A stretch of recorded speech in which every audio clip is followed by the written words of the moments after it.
네, 안녕하십니까. 페이퍼 리뷰 390번째 발표를 시작하겠습니다. 저는 삼성 SGS 이준호입니다. 오늘 제가 다뤄볼 거는 딥마인드에서 3주 전에 발표한 Generalist Agent라는 논문인데요. 이 논문은 일단은 새로운 방법론을 제안한다기보다는 논문에서도 이제 describe 한다라는 표현을 쓰는데 기존 방법론들을 취합해서 좀 큰 스케일로 이렇게 하면 어떻게 될까 이렇게 좀 실험해 본 그런 결과를 잘 정리한 약간 테크니컬 리포트 같은 느낌이 드는 그런 논문입니다. 이 논문에서 다루려고 하는 거는 이제 세상에 다양한 종류의 많은 태스크가 존재하는데 뭐 예를 들면 뭐 머신러닝 리터러처에서도 뭐 비전 랭귀지가 있고 멀티모달 또 RL 쪽에서 뭐 시뮬레이티드 컨트롤, 로보틱 매니플레이션 이런 것들이 존재하는데 이 태스크들을 모두 그 슈퍼휴먼 레벨로 수행할 수 있는 그런 제너럴리스트 에이전트가 가능할까? 라는 이제 조금 논쟁이 있을 수 있는 질문에 대해서 뭔가 답을 찾아보는 그런 연구라고 볼 수 있습니다. 우선 이 논문의 전체 기호를 살펴보고 모델의 구성이라든지 학습에 사용한 데이터셋을 본 다음에 다양한 실험 결과하고 분석 결과를 보고 결론을 맺겠습니다. 어, 라지 스케일 랭귀지 모델이 굉장히 이제 성공을 최근에 큰 성공을 거두고 있고 거기에서 사실은 이제 영감을 받아서 이 작업이 이루어졌다고 되어 있는데 이 라지 스케일 랭귀지 모델하고 비슷한 그런 시퀀스 모델을 사용을 해서 싱글 제너럴리스트 에이전트를 잘 만들어 보자 하는 게 이 논문에서 한 거고요. 그런데 이 에이전트가 멀티모달, 멀티태스크, 멀티 인바디먼트까지도 커버하는 그런 일종의 팔러스 네트워크 역할을 하도록 학습을 합니다. 이름은 뭐 GA에다가 툴을 붙여가지고 가토 뭐 이렇게 이름 붙였더라고요. 뭐 인바디먼트라는 용어가 약간 생소할 수도 있는데 보통 이제 뭐 물리적인 바디가 이렇게 연결이 돼 가지고 좀 물리적인 환경하고 인터랙션을 하는 그런 형태의 어떤 구현일 때 인바디먼트 뭐 이런 말을 많이 쓰죠. 실제로 이 논문에서도 리얼 월드 로봇에 연결을 해서 테스트를 하기도 합니다. 이따가 다뤄보기로 하고요. 어 여기에서 이 가토는 하나의 네트워크이고 또 웨이트가 딱 한 세트만 존재하는 그런 정말 말 그대로 싱글 에이전트고요. 그런 싱글 에이전트를 가지고서 뭐 아타리 게임도 잘 할 수 있고 이미지 캡셔닝도 하고 채팅도 하고 그다음에 실제 로봇으로 블락 스태킹을 한다거나 이런 작업도 할 수가 있습니다. 실제로 학습에 사용한 태스크는 604개를 사용을 했고 그리고 인제 이렇게 많은 태스크들이 있는데 이거 태스크 간에 구별하는 게 좀 어려울 수도 있잖아요. 근데 실제 디플로이 상태에서 태스크 인디케이터 같은 거 별도로 쓰진 않고 약간의 인제 프롬프트 같은 형태로 힌트를 주면 알아서 그 컨텍스트를 판단을 해서 거기에 맞는 아웃풋을 출력하는 형태로 학습이 됩니다. 이게 전체적인 개요이고요.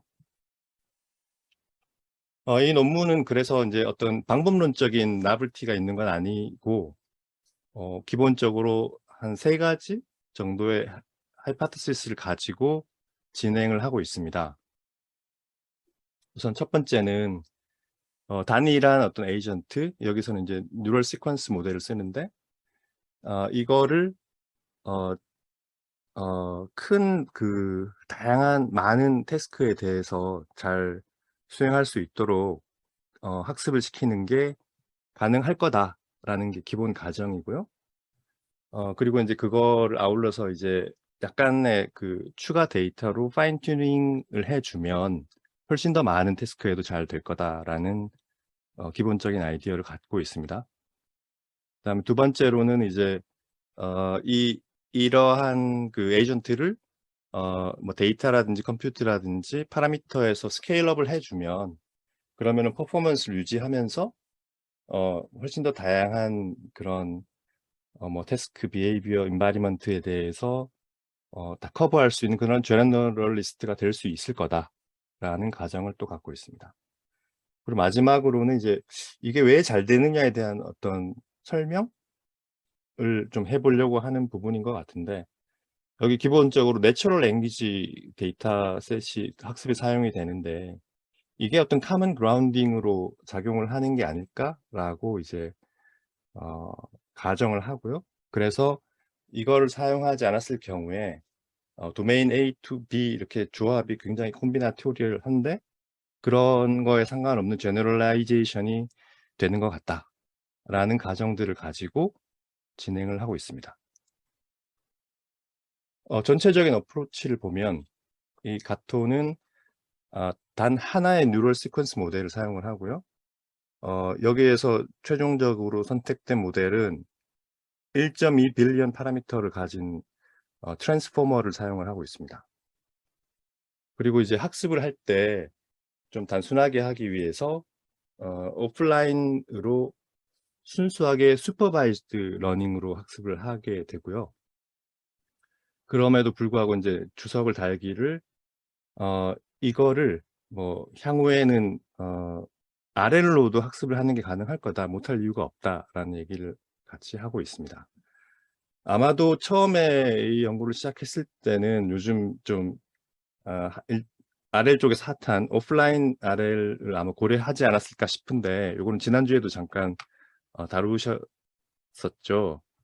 어 그 일반적인 어떤 그 온라인 에피소딕 그 트레이닝을 통해서 온라인 학습을 하는 on policy reinforcement learning이나 뭐 off policy reinforcement learning하고 달리 이 오프라인 reinforcement learning 같은 경우는 사전에 어떤 프리트레이닝을 위한 데이터들이 준비되어 있고, 어떤 완벽한 온라인 팔러스는 아니지만 베타 팔러스를 적당히 지정을 해 가지고 뭐 팔러스에 컨스트레인트를 준다거나 뭐 어떤 컨서버티브 큐를 쓴다거나 아니면 밸류의 어떤 레귤러라이제이션을 한다거나 이런 어떤 방식들을 적용을 적당히 해서 보시는 것처럼 어떤 에피소드 내에서 피드백이 이렇게 팔러스에 반영되고 하는 형태는 아닌 형태로 조각조각의 어떤 스테이트 액션 투플들을 가지고서 프리트레이닝을 하는 이런 방식을 오프라인 RL이라고 하는데, 아마 향후에는 이런 식의 트레이닝을 결합한 그런 것도 나오지 않을까 예상을 해 볼 수 있을 것 같습니다. 모델을 한번 살펴볼까요? 모델은 크게 토크나이제이션 과정과 임베딩 과정, 트레이닝 과정 요렇게 구성이 되고요. 데이터셋도 크게 한 3 종류 정도로 나눌 수가 있습니다. 트레이닝 페이즈는 이 그림이 사실 거의 모든 걸 다 담고 있는데요. 굉장히 간단합니다. 어 여기 이제 크게 4 종류의 데이터들이 트레이닝 데이터들이 있는데, 제일 밑에 거는 인제 어 비주얼 QA 같은 형태이죠. 그림이 하나 있고 그다음에 퀘스천 앤서 텍스트가 존재하는 형태인데, 이 그림에 대한 어떤 임베딩을 요렇게 위치시키고, 그다음에 이 텍스트에 대한 임베딩 이렇게 해서 이거를 시리얼라이즈 해 가지고 이 가토의 시리얼라이즈드 인풋으로 주게 되고요. 비슷하게 일반적인 텍스트는 그냥 그렇게 토크나이즈 해서 주면 될 테고, 뭐 아타리 게임 같은 어 이미지 데이터와 컨트롤 데이터의 복합인 형태에서도 비슷하게 어떤 시리얼라이즈드 형태로 뭐 observation 그다음에 어떤 액션 뭐 이런 형태로 번갈아 가면서 쭉 시퀀싱을 해서 인풋을 주게 됩니다. 그리고 요거는 이제 리얼 월드 로봇 매니플레이션 데이터인데요. 어떤 이미지를 통해서 그 observation을 하고, 그다음에 이제 로보틱 매니플레이션을 뭐 여러 가지 environment 조건 내에서 하게 되는데, 여기서 좀 proprioception이라고 약간 좀 어려운 단어가 하나 있더라고요. 그래서 이게 뭐 카트폴 같은 그런 형태의 어떤 자기 자신이 어디에 있고 어떻게 움직이는지를 아는 그런 감각, 그런 거를 나타내는 표현하는 단어인 것 같습니다. 뭐 우리말로 고유 감각 이렇게 표현하던데요. 어쨌든 그런 형태의 데이터들도 이렇게 시리얼라이즈를 해서 가토에서 받아서 처리를 하게 됩니다. 할 때는 이제 마스크드 랭귀지 모델하고 거의 유사하게 트레이닝을 하게 됩니다. 그럼 우선 이제 토크나이제이션 과정부터 먼저 살펴보면 텍스트, 이미지, 뭐 디스크리트 밸류, 컨티뉴어스 밸류 이렇게 나눠 가지고 볼 수 있는데 텍스트는 보통 하는 것처럼 이제 프리트레인드 그 센텐스 피스 같은 그런 기존에 있는 툴들을 써서 인코딩을 해 가지고 사용을 하게 되고요. 그 보캐블러리 사이즈는 한 32,000개 정도 된다고 하네요. 이미지 같은 경우는 비전 트랜스포머하고 거의 똑같은 방식을 사용을 합니다. 넌 오버래핑 16x16 패치로 다 잘라준 다음에 이거를 이제 요 뒤에서 다룰 이제 방식으로 임베딩을 하고, 그래서 그거를 시리얼라이즈 해서 이제 사용을 하게 되고요. 디스크리트 밸류 같은 경우는 이제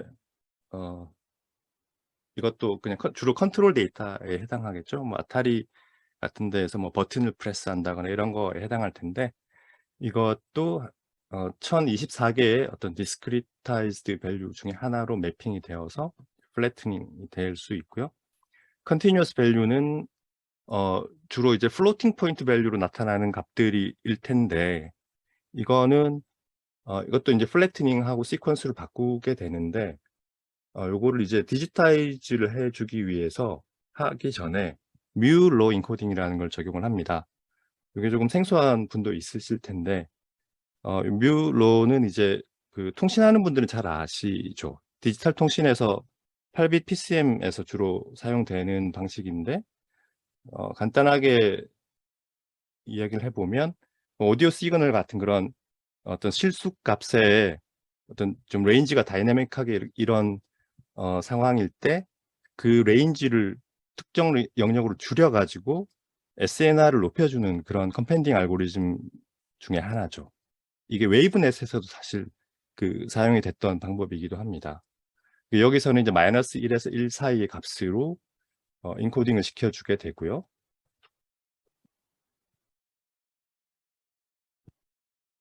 그래서 그 값을 이 내에서 인제 1024개의 빈을 만들어 가지고 또 이 컨티뉴어스 밸류 -1에서 1 사이의 밸류를 그 1024개의 빈으로 또 매핑을 시켜준 다음에 그거를 인제 디스크리트 밸류하고 구분을 아마 하려고 한 것 같은데, 더하기 3만을 해서 이 32,000을 해서 32,000에서 33,024 이렇게 요 사이 값이 되도록 해 줍니다. 이렇게 토크나이제이션을 하고요. 기타 뭐 어떤 에이전트가 뭐 observe하고 액션을 하는 그런 에피소드들이 있을 텐데, observation, 액션 요런 순서로 인제 패킹을 하고, 그다음에 그 한 스텝을 그렇게 패킹한 거를 인제 실제 그 에피소드 내에서 어떤 타임 스텝에 맞게 순서대로 배치를 하는 식으로 토크나이제이션을 하게 됩니다. 요 아래 그림에서 윗부분이 토크나이제이션에 해당하고요.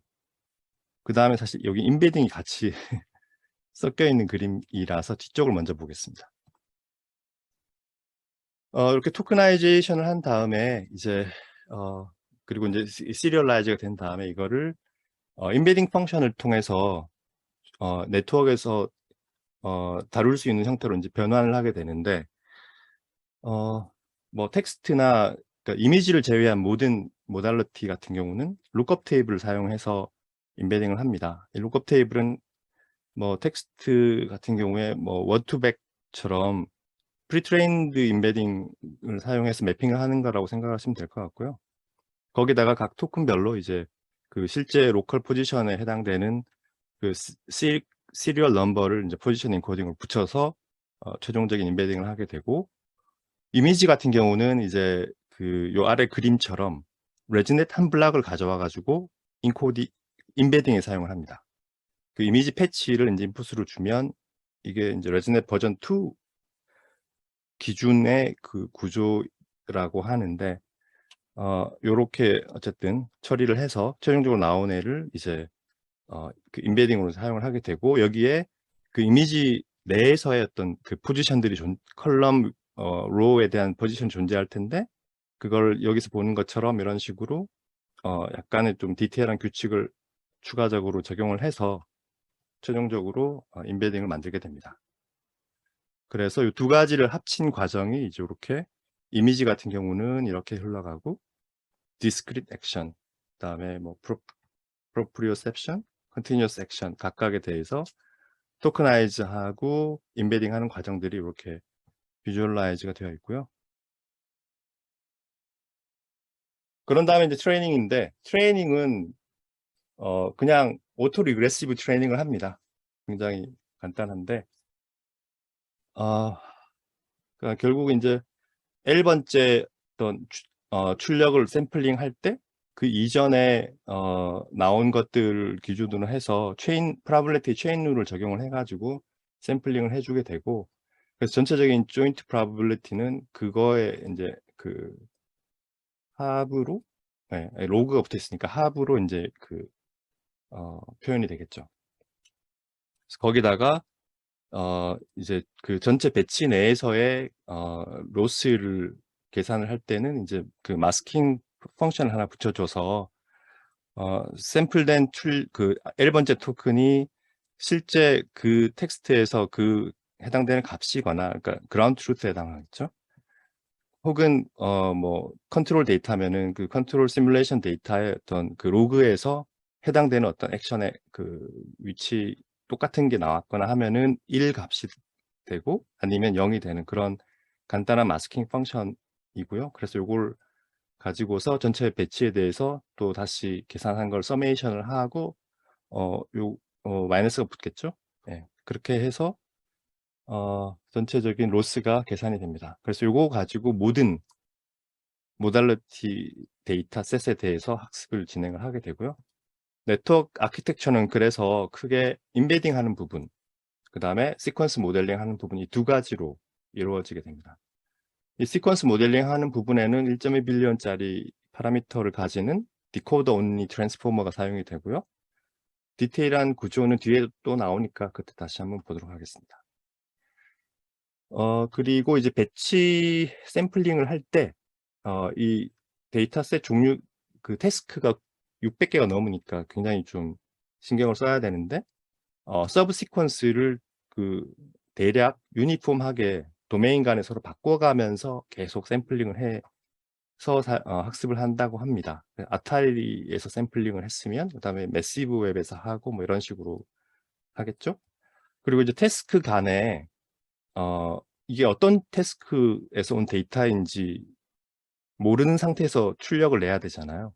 그래서 네트워크가 좀 힘들어할 수도 있는데, 그런 앰비규어티를 없애기 위해서 뭐 예를 들어서 뭐 태스크 인디케이터 이런 거를 익스플리시트하게 쓰지는 않고요. 그런 방법을 쓰지는 않고 프롬프트 컨디셔닝 이라는 방법을 이건 뒤에서 다시 말씀드리겠습니다. 그래서 학습할 때는 16 by 16 TPU 버전 3 자원을 썼고 100만 스텝 동안 학습을 해서 배치 사이즈 512 뭐 시퀀스 랭스 1024 해 가지고 4일 한번 학습하는데 4일이 걸린다고 합니다.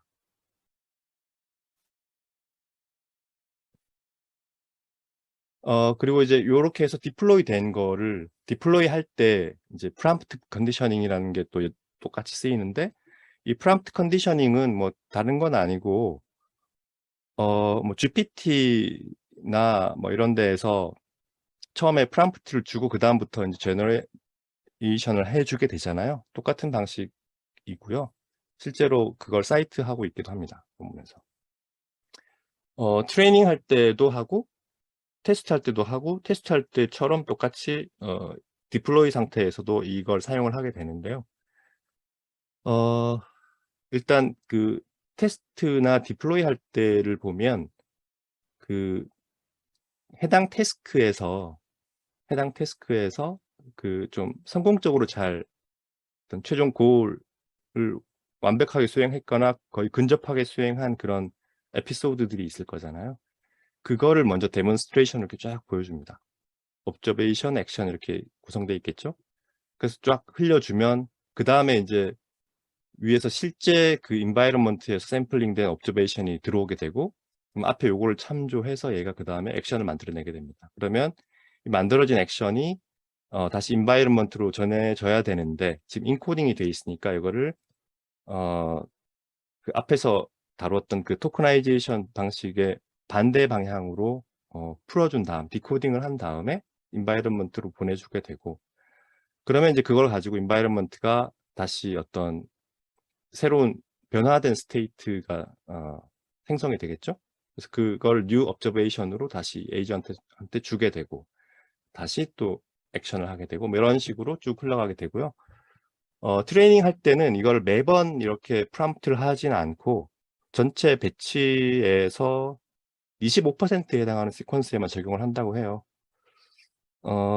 왜 그런지는 좀 뭐 설명은 없는데, 뭐 어쨌든 25%만 쓴다고 하고, 그 25% 중에서도 이제 그래서 이제 그러면 이제 이 프롬프트 시퀀스가 쭉 있을 텐데, 이 중에서 한 50% 정도는, 전체 50% 정도는 그 좀 석세스풀한 그런 데몬스트레이션 중에서 좀 엔드 쪽에 있는 그런 에피소드들, 그 시퀀스들을 가지고 온대요. 그 이유는 그 엔드 쪽이 아무래도 최종 고를 달성한 그런 시퀀스들이기 때문에 좀 더 고를 명확하게 컨디셔닝을 해주는 의미가 있을 것 같고요.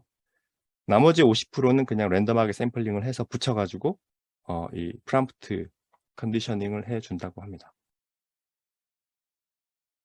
여기 사용한 데이터셋을 보면 우선 크게 시뮬레이션 데이터가 있고, 그 다음에 리얼월드 데이터가 뒤에 나올 텐데 있고, 그리고 이제 내추럴 랭귀지, 비전 앤 랭귀지 데이터, 그래서 크게 세 가지 정도 그룹으로 나눌 수가 있는데, 시뮬레이티드 데이터가 596가지 태스크를 포함하고 있는 다양한 것들이 있어요. 뭐 딥마인드 랩이라는 데이터 인바이러먼트고, 요거는 뭐 아케이드 러닝 인바이러먼트 해서 아타리 익스텐디드 이 두 가지 버전이 있고, 뭐 이런 식으로 쭉 해가지고 메타월드, 모듈러 RL이 그 유명한 무조코에 해당하고요.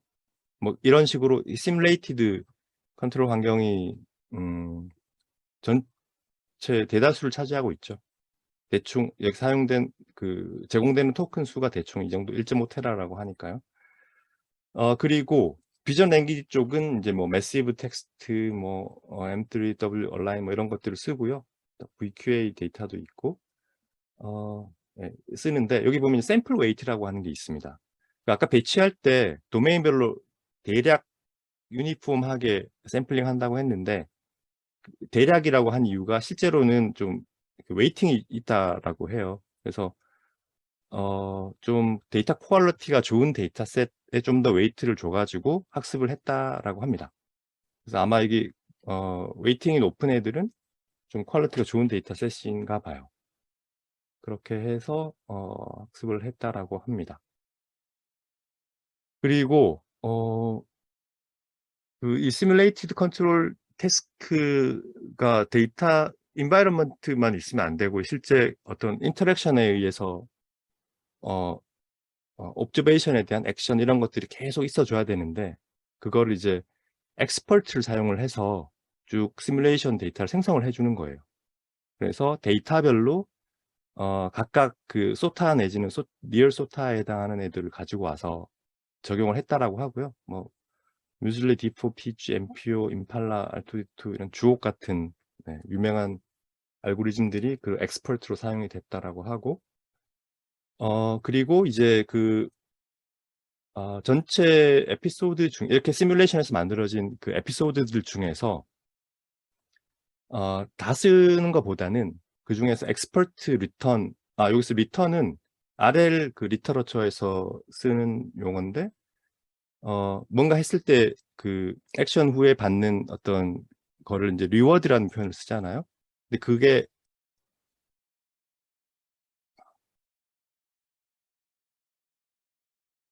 그게 인제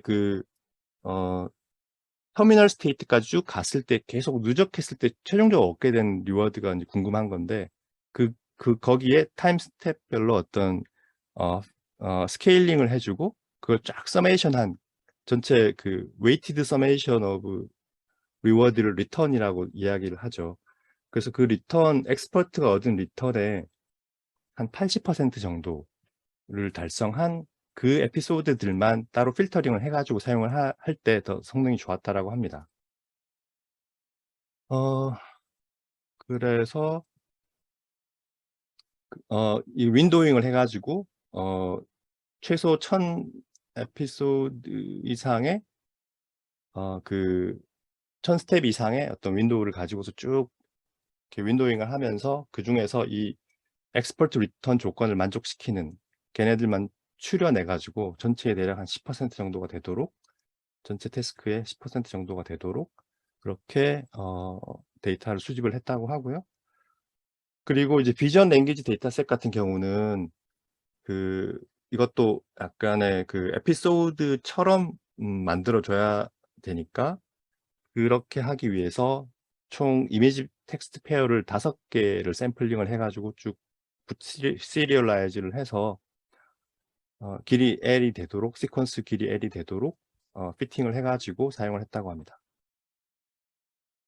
그리고 소열 로봇이라고 하는 걸 써서 정확하게는 RGB 스태킹 인바이런먼트 이렇게 얘기를 하는데 이게 인제 리얼 월드 로봇이고 실제 요런 형태의 인제 로봇이고 요거를 가지고 실제 로봇 매니플레이션에도 잘 되는지를 이제 테스트를 해 보게 됩니다. 얘는 이 로봇 팔이 XYZ 3축으로 인제 DOF를 가지고 또 거기에 velocity에 대한 DOF가 있고 그리고 이 로봇 팔이 그리핑에 관련된 뭐 오므린다, 펼친다 뭐 이런 형태의 어떤 액션들이 컨트롤 데이터로서 인제 존재하게 되고요. 그리고 이 대상이 되는 오브젝트는 3 개의 플라스틱 블록이 있는데 이 플라스틱 블록들을 가지고 기본적인 고울은 파란색 블록 위에 빨간색 블록을 쌓으면 성공하는 거예요. 초록색 블록은 무시하는 거예요. 근데 그거를 이제 이 블록 모양이 다양하게 존재하는데 사실 모양은 무시하고 색깔만 보고 인제 이런 액션을 성공적으로 해야 되는 거고요. 트레인 데이터에 사용하지 않는 요렇게 홀드아웃 시킨 테스트 셋이 별도로 있습니다. 그래서 요걸 가지고 나중에 테스트를 해 보게 되는데 고게 스킬 제너레이션이라고 하는 챌린지고요. 그다음에 스킬 마스터리는 똑같은데 이 테스트 셋 홀드아웃을 따로 하지 않고 다 섞어 놓고 그냥 이 태스크를 석세스 레이트가 높아질 때까지 계속 한마디로 마스터시키는 그런 태스크인 것 같아요. 그렇게 하는 데이터셋이라고 로봇 쪽에서 쓰는 데이터셋이라고 합니다. 네. 그러면 지금까지 모델과 데이터셋을 살펴봤고요. 이제 이 모델을 가지고 뭘 할 수 있는지 한번 다양한 실험 결과를 살펴보도록 하겠습니다.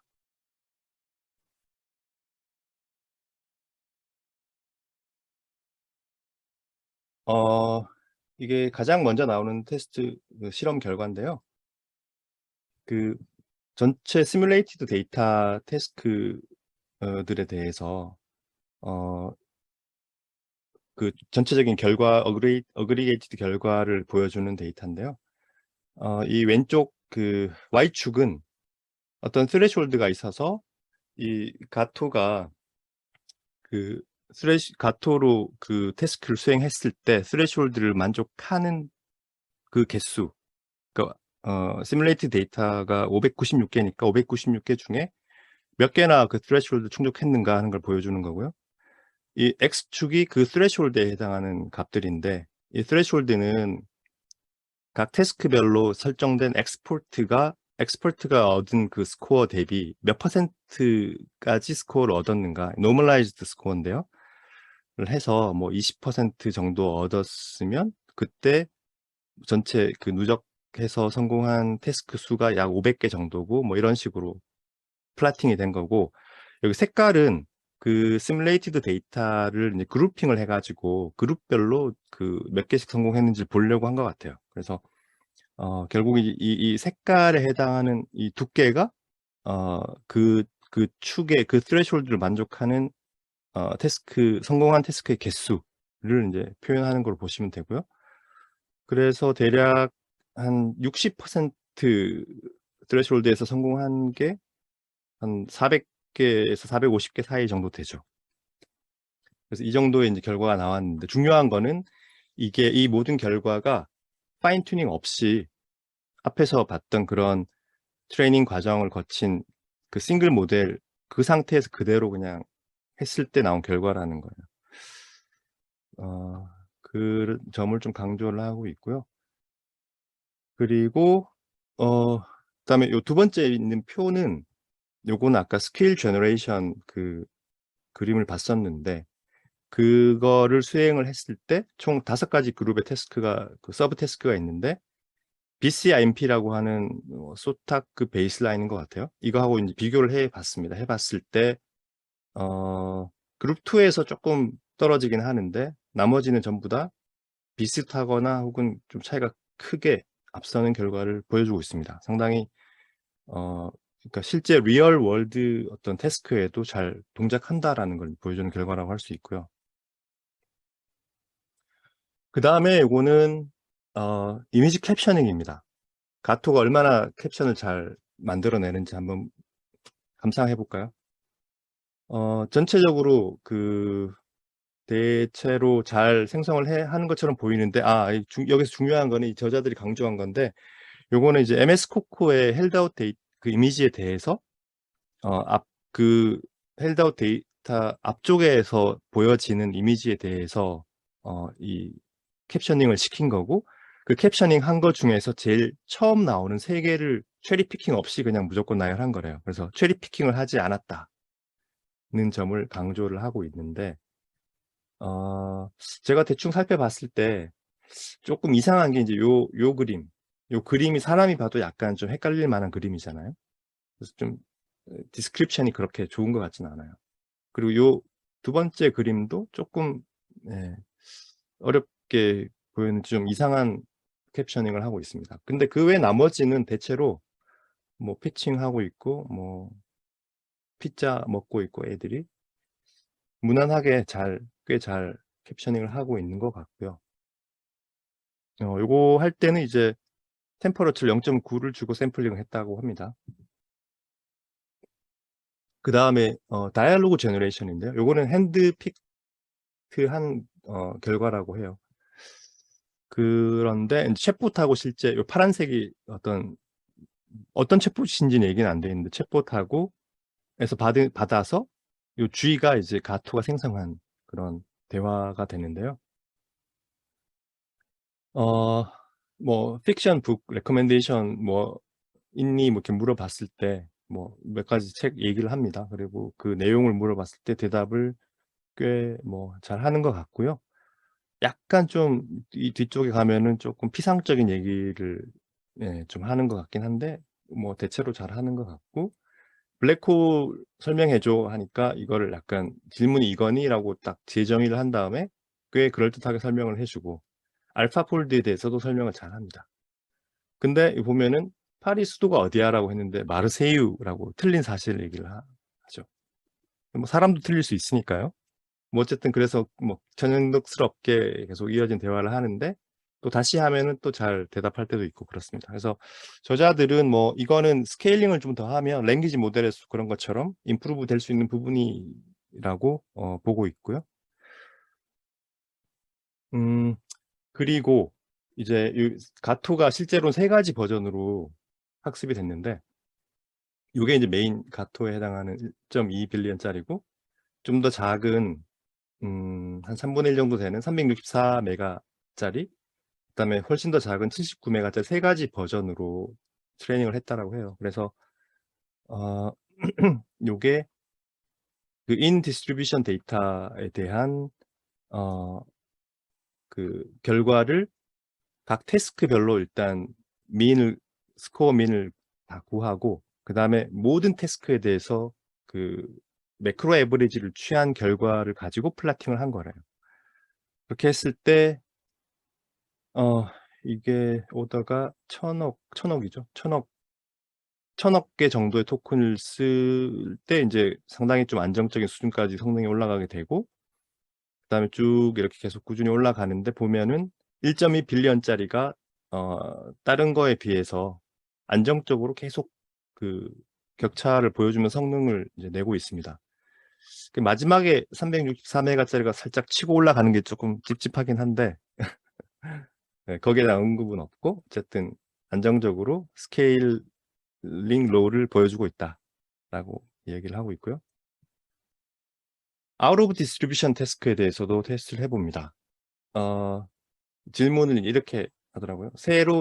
완전히 새로운 태스크를 푸는 데 사용할 수 있니? efficient하게 쓸 수 있니? 그래서 아이디얼하게는 그런 포텐셜이 있다라고 보는데, 그 프롬프트 컨디셔닝을 통해서 어차피 기본적인 정보를 줄 수 있기 때문에 할 수 있다라고 보는데, 그런데 아까 제가 말씀드렸나 모르겠네요. 이게 디플로이 할 때는 트랜스포머 엑셀처럼 억셀러레이팅을 위해서 그 시퀀스 제한을 좀 이렇게 넘을 수 있도록 메모리를 추가로 사용을 한대요. 근데 그 메모리를 쓰더라도 어쨌든 그 시퀀스를 사용할 수 있는 가용 한계가 있으니까, 그리고 또 이 새로운 어떤 태스크에 대한 시퀀스가 굉장히 길게 필요할 수도 있으니까, 그런 한계 때문에 이 에이전트가 충분한 정보, 컨텍스트 정보를 좀 얻기 힘든 게 좀 어떤 한계, 현재로서의 어떤 현재 상태에서의 어떤 한계다라고 이제 얘기를 하면서, 그래서 그렇게 아이디얼하게 어쨌든 해 봤을 때 어떻게 되는지는 보여주진 않았고, 대신에 인제 약간의 그 few shots를 가지고서 이제 파인 튜닝을 한 다음에 해 보자라고 하고 접근을 그렇게 합니다.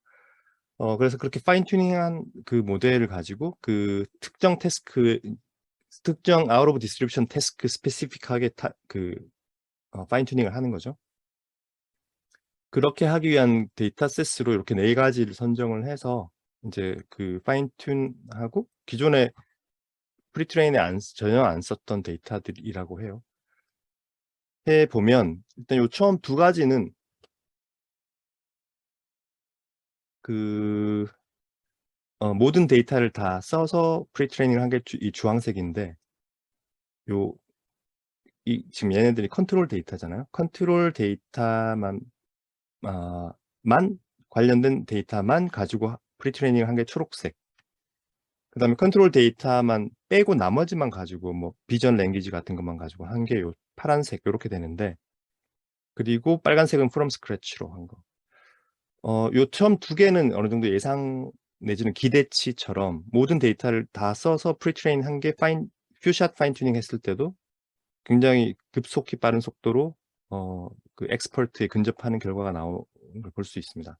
근데 이 세 번째 데이터 같은 경우는 요 초록색, 그러니까 컨트롤 데이터만 써 가지고 프리트레인 한 게 훨씬 더 빨리 살짝 높게 이렇게 세츄레이션이 오버 엑스퍼트로 세츄레이션이 돼 버려요. 그래서 여기서는 크게 역할을 못 하는 것 같고, 그리고 아타리 박싱이라고 하는 데이터에서는 특이하게 프롬 스크래치로 학습하는 애가 제일 좋아요.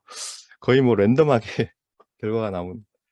그래서 이 저자들이 인제 나름대로 설명하기로는 요 DMLab 데이터 같은 경우는 어 이 DMLab 데이터가 그 어 여기에 사용된 그 이미지들이 그 스 이미지들이 인제 있는데, 그 이미지들이 좀 시뮬레이션 데이터이긴 하지만 좀 그래도 내추럴하게 보이는 이미지래요. 예예예. 그래서 좀 어 어 그래서 컨트롤 데이터에서는 당연히 잘 되는 거고, 이 부분 파란색, 그러니까 컨트롤 데이터를 제외한 비전 랭귀지 데이터로도 이렇게 쪼끔 10 에피소드 넘어가면은 촥 이렇게 수렴하는데, 요 비전 랭귀지 데이터로 프리트레인 한 거가 이렇게 좀 효과가 있는 것 같다라고 이제 설명을 붙이고, 아타리 박싱 같은 경우는 여기에 있는 이미지가 굉장히 언리얼리스틱한 이미지인가 봐요. 예. 그래서 이런 경우에는 좀 트랜스퍼가 좀 어려운 것 같다. 이런 정도로 설명을 하고 있습니다. 그리고 이제 로보틱 스태킹 하는 그 태스크에 대해서도 파인 튜닝을 했을 때 어떻게 나오는지를 보고 있는데요. 스킬 제너레이션 태스크에 대해서 이제 리얼 상태에서도 적용을 해 보고 또 시뮬레이션 상태로도 적용을 해 봤나 봐요. 그렇게 했을 때 요 회색이 이제 엑스퍼트의 그 어 수준인데 엑스퍼트 수준의 60% 군요. 예, 60% 인데 대략 한 10 에피소드 정도의 파인 튜닝만 하면 여기 빨간색으로 보는 것처럼 엑스퍼트에 근접한 어떤 성능이 나오게 되고 100 에서 1000 에피소드 정도를 파인 튜닝에 사용을 하면 에피소드를 인제 능가하는 엑스퍼트를 능가하는 결과가 나오게 됩니다. 근데 계속하게 되면 또 약간 떨어지는 뭐 그렇게 큰 차이는 아니지만 좀 떨어지는 결과가 나오긴 합니다. 그래서 "요런 양상을 보여주더라."라는 거를 리포트를 하고 있고요. 그리고 이제 perceptual variation에 대한 어댑테이션이 어떻게 되느냐 하는 것도 테스트를 해 보는데 요거는 원래 그 스킬 제너레이션이 그 요 파란색 위에다가 초록색은 무시하고 빨간색 블락을 쌓기만 하면 성공이었잖아요. 그거를 그린 위에다가 파란색을 쌓는 걸로 살짝 바꿉니다. 그렇게 했을 때 잘하는지 인제 보는 거죠. 이거를 하기 위해서 인제 파인 튜닝용 데이터를 직접 그 리얼 로봇을 조작을 하면서 2 시간 45 분간 약 500 개의 데몬스트레이션을 만들어 가지고 그 수집한 데이터로 파인 튜닝을 했다고 합니다. 그래서 결과적으로 한 60% 정도의 석세스 레이트를 보여줬다라고 하는데 여기서 좀 흥미로운 부분은 아까 베이스라인으로 썼던 BC라고 하는 그런 알고리즘이 있었잖아요. 이 스킬 제너레이션 원래 그 태스크에서는 거의 비슷한 정도의 어떤 성능이 나왔었는데 이 perceptual variation에 대한 어댑테이션을 봤더니 BC 베이스라인 같은 경우는 석세스 레이트가 1%가 안 됐다고 해요. 0.5% 정도밖에 안 됐다고 합니다. 예. 200개 중에 딱 1번 성공했다고 하는데 그래서 이렇게 가토와 같이 학습을 한 경우에는 상당히 무난하게 잘 해내는데 그렇지 않으면은 어렵다라는 좀 상당히 여기서는 좀 네 놀라운 결과였던 것 같고요. 네. 마지막 결론인데요. 어 그래서 이렇게 가토라는 세팅을 해 가지고 여러 가지 실험을 해 봤더니 트랜스포머 기반의 시퀀스 모델로 효과적으로 멀티태스크 멀티 인바디먼트 팔러시 네트워크를 학습을 시킬 수 있었다. 여기에는 뭐 리얼 월드 텍스트 비전 로보틱 태스크 이런 게 다 포함이 되고 또 여기다가 약간의 퓨샷 아웃 오브 디스트리뷰션 태스크 튜닝을 했더니 더 좀 프로미싱한 그런 결과도 있었다라는 거고요. 그래서 인제 향후에는 이런 식의 그 어떤 모델이 디폴트가 돼 가지고 여기에서부터 트레이닝을 시작하는 혹은 그러니까 프롬프트를 통해서 하든가 아니면 파인 튜닝 형태로 가든가 그런 식으로 발전하지 않겠느냐라고 전망을 하고 그리고 마지막으로 이제 그 스케일링 로 트렌드도 앞에 살펴봤지만 여기에 더해서 하드웨어나 네트워크 아키텍처가 더 발전을 하게 되면 정말 좀 더 유용한 제너럴 퍼포스 에이전트가 만들어질 수 있지 않을까라고 얘기를 하면서 인제 끝을 맺고 또 브로더 임팩트 뭐 이렇게 해서 뭐 원래 써야 되는 항목인 것 같긴 한데 굉장히 한 페이지 정도로 꼼꼼하게 나름 성의 있게 작성한 내용이 있는데 우선 이 가토가 아직 그 실제 디플로이 되지는 않았다라고 얘기를 하고 있어요. 뭐 여러 가지 그 소시어털 그 임팩트에 대해서 좀 어떤 대응 방안까지 고려를 한 다음에 해야 되지 않겠느냐.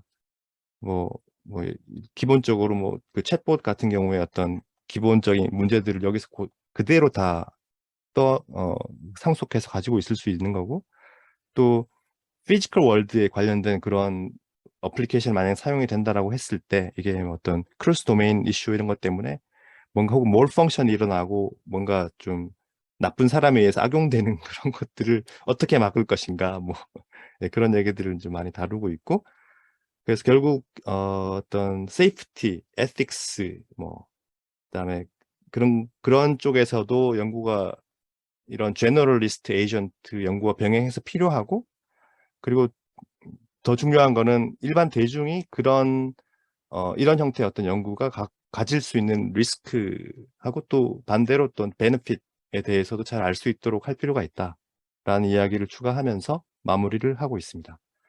제 발표는 여기까지 마치도록 하겠습니다. 감사합니다.